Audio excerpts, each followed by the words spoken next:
నేటి దిన వాక్య ధ్యానం కొరకు పరిశుద్ధ గ్రంథాన్ని తెరిచి ఇర్మియా గ్రంథము 17వ అధ్యాయము 7వ వచనంలో రాయబడిన వాక్యాన్ని చదువుకుందాం.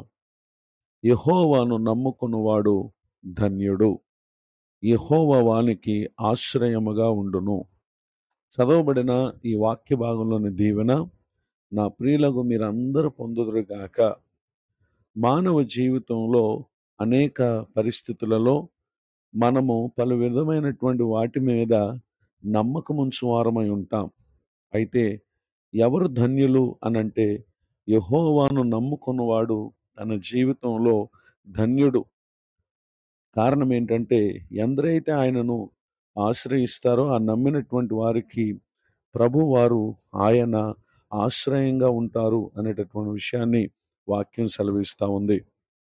ఈ విషయాన్ని బట్టి 118వ కీర్తన 8-9 చరణాల్లో మనుషులు నమ్ముకొనుట కంటే యెహోవాను ఆశ్రయించుట మేలు, రాజులను నమ్ముకొనుట కంటే యెహోవాను ఆశ్రయించుట మేలు అనేటటువంటి విషయాన్ని దేవుని యొక్క వాక్యం సెలవిస్తూ ఉంది. నిజమే, పలు పరిస్థితులపై మన నమ్మకం ఉంచక దేవుని పట్ల నమ్మకం ఉంచినప్పుడు నిశ్చయముగా మనకు ప్రభు ఆశ్రయంగా ఉండటం మాత్రమే కాక, మన ఆశ్రయుడైనటువంటి దేవుడు ఆయన మనకు మేలు చేసేటటువంటి దేవుడుగా ఉన్నారు.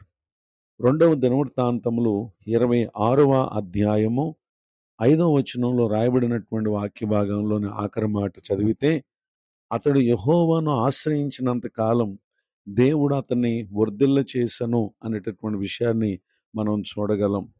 దేవుడు తనను ఆశ్రయించినటువంటి వారిని, అనగా ఎందరైతే నమ్ముతారో నమ్మినటువంటి వారికి ప్రభు ఆశ్రయంగా ఉంటారు. ఆయన ఆశ్రయంగా ఉన్నటువంటి వ్యక్తులు తమ జీవిత దినాల్లో వారు వర్ధిల్లేటటువంటి వారుగా ఉంటారనేటటువంటి విషయాన్ని దేవుని యొక్క వాక్యం మనకు నేర్పించటను మనం గమనించగలం. ఈ మాటలు వింటున్నటువంటి నా ప్రియ సహోదరి సహోదరులు, మనుషులను నమ్మి, రాజులను అధికారులను నమ్మి పలు విషయాలలో మీరు మోసపోయిన వారుగా ఉన్నారా? ఆ కారణం చేత అనేక విషయాల్లో నష్టపోయిన వారుగా ఉన్నారా? అయితే ఈ దినం మిమ్మల్ని ధన్యులుగా చేయటానికి, మీ ప్రతి పరిస్థితిలో ఆశ్రయంగా ఉండు దేవుడు తన యందు మన నమ్మికను ఆయన కోరుతున్నటువంటి దేవుడుగా ఉన్నారు. 2వ దినవృత్తాంతములు 20వ అధ్యాయము 12వ వచనంలో రాయబడినటువంటి వాక్య భాగంలో ఇక్కడ యెహోషాపాతు అనేటటువంటి రాజు తమ మీదకు వచ్చినటువంటి గొప్ప సైన్యం విషయంలో అతడు, మాకు శక్తి చాలదు, ఏమీ చేయుటకు మాకు తోచదు, నీవే మాకు దిక్కని అతడు ప్రార్థన చేశాడు. అనగా దేవునిని యెహోషాపాతు ఇక్కడ నమ్ముటను గమనించగలం. అతని మీదకి మోయాబీలు, అమ్మోనీయులు, మెయోనీయులు అనేటటువంటి వారు దండెత్తొచ్చారు. ఆ సందర్భంలో అతడు చేసినటువంటి ప్రార్థన ఆలకించినటువంటి దేవుడు 20వ అధ్యాయము 15వ వచనం మొదలుకొని రాయబడినటువంటి వాక్య భాగాల్లో ప్రభువారు తన ఆత్మచేత యెహజీయేలు ద్వారా మాట్లాడగా ఆ సంగతులన్నీ మనం అక్కడ చూస్తాం.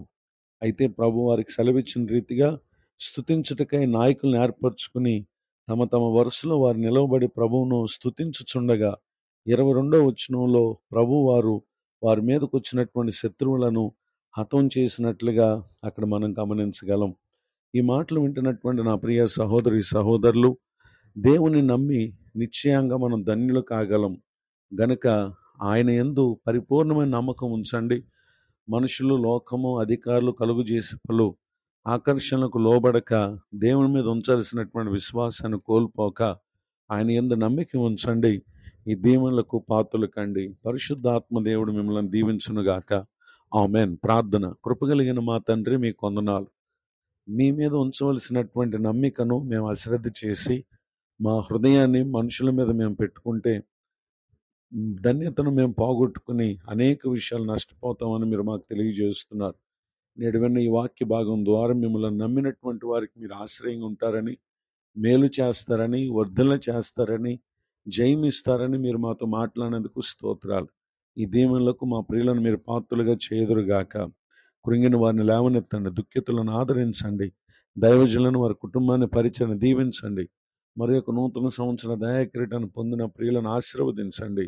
సమస్త విషయాలు మేలు చేయమని యేసు క్రీస్తు నామమున ప్రార్థిస్తున్నాను తండ్రి. ఆమెన్. తండ్రి కుమార పరిశుద్ధాత్మ దేవుడు తోడు నడిపించునుగాక. ఆమెన్.